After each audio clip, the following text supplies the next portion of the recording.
this exalted panel of luminaries.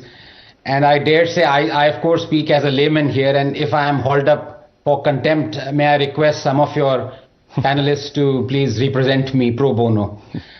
Look, I'll be very honest, the judicial system is broke, but it shouldn't be fixed by politicians alone.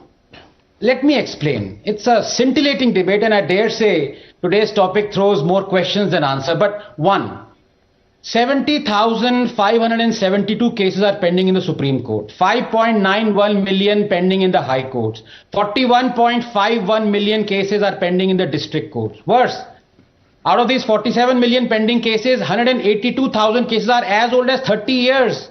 As many as 244,001 pending cases are of rape and child sex offences.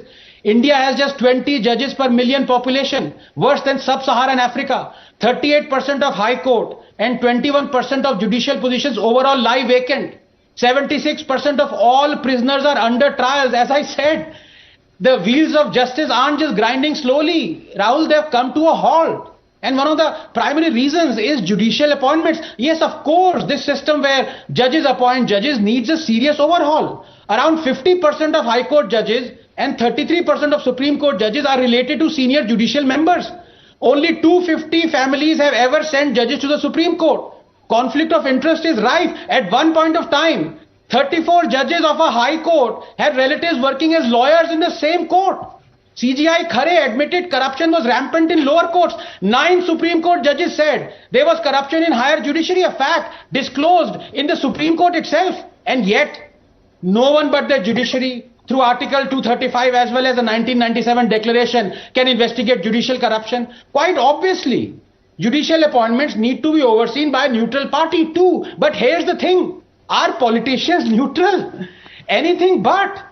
Did you know the Congress blocked appointment of judges if they were in any way associated with the ideology of the RSS, or even so much as attended the funeral of an RSS person as Justice Chandurkar did of Golwarkar?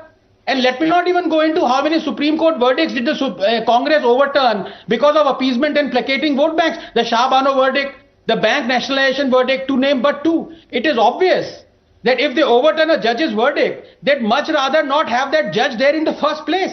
BJP and all other parties are also cut from the same cloth, Rahul, make no mistake. Modi overturned recently the SC/ST Act verdict where the Supreme Court had banished the draconian clauses with cross-party support. Given a chance, politicians will choose judges based on their ideological or religious predilection. 3. So what's the solution? A. Have not only a government representative, but also a representative chosen by or indeed the leader of the opposition, as the NJC did. But then again, there is a danger of cartelization as politicians look out for each other and they will scratch each other's back and choose a consensus candidate. B. Have a merit-based exam and interview for all judicial appointments, even higher judiciary. I mean, if we can choose scientists and cardiac surgeons at the highest position based on their merit and exams, why not the judges?